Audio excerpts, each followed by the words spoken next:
इस कहानी को थोड़ा ध्यान से सुनिए, क्योंकि यह कहानी आपकी जिंदगी बदलने वाली है। एक समय की बात है, महात्मा बुद्ध के सबसे प्रिय और करीबी शिष्य आनंद एक बार कहीं जा रहे थे। तभी रास्ते में उन्होंने देखा कि एक आधे उम्र का व्यक्ति एक चट्टान के ऊपर बैठकर रो रहा है। यह देखकर आनंद वहीं रुक गए और उस व्यक्ति के पास जाकर उसके दुखी होने का कारण पूछा। वह व्यक्ति अपने आंसू पोंछते हुए बोला, पास के ही गांव का रहने वाला एक बदनसीब व्यापारी हूं। मैं जो भी काम करता हूं वही बिगड़ा जाता है। व्यापार के चक्कर में मैंने अपनी मां और पत्नी के गहने गंवा दिए, अपने परिवार को खो दिया और यहां तक कि अब तो मेरा घर और खेत भी गिर भी। मुझे तो लगता है कि मेरी किस्मत ही खराब है। उस व्यक्ति की बात सुनकर आनंद बोले, तुमसे किसने कहा कि तुम्हारी किस्मत खराब है? जरा मैं भी तो जानूं कि तुम्हारी किस्मत में क्या खराबी है। व्यक्ति बोला, पहले मैं खेती करता था, लेकिन हर साल उसमें घाटा होता था। कभी सूखा पच जाता तो कभी ज्यादा बारिश से फसल खराब हो जाती। फसल को नुकसान पहुंचाते तो कभी कीड़े मकोड़े और बीमारियां फसल को बर्बाद कर देते हैं। खेती से मेरे परिवार का गुजारा ठीक से नहीं चल पा रहा था, जिससे परेशान होकर मैंने खेती करना छोड़ दिया। व्यापार करने का निश्चय किया। मैंने पत्नी के गहने बेचकर अपना व्यापार शुरू किया, लेकिन मेरा व्यापार नहीं चला।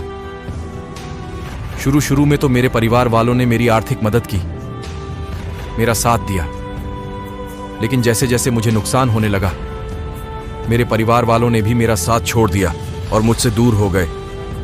अब तो वह मुझे देखकर अपनी नजरें फेर लेते हैं और मुझे ही अपने परिवार की गरीबी और दुर्दशा का जिम्मेदार ठहराते हैं। अब तो मुझे अपना जीवन ही बोझ लगने लगा है। अक्सर मेरे मन में ख्याल आते हैं कि अपना जीवन ही खत्म कर लूं, और मैं आज यहां आत्महत्या करने ही आया था, लेकिन हिम्मत नहीं जुटा पाया, इसीलिए इस पत्थर पर बैठकर रो रहा हूं। दूसरी तरफ मेरा एक मित्र है। हम दोनों ने एक ही साथ व्यापार शुरू किया था, लेकिन वह आगे बढ़ गया और मैं पीछे रह गया।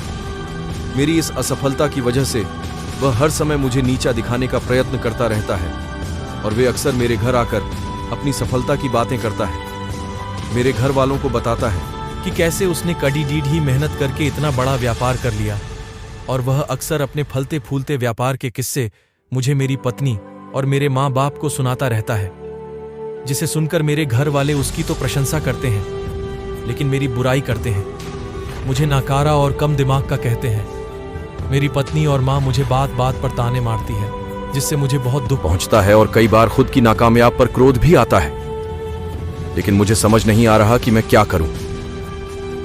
यह सुन भिक्षु आनंद ने पूछा, तुम्हें किस बात का दुख होता है? अपने असफल होने का या फिर मित्र के सफल होने का?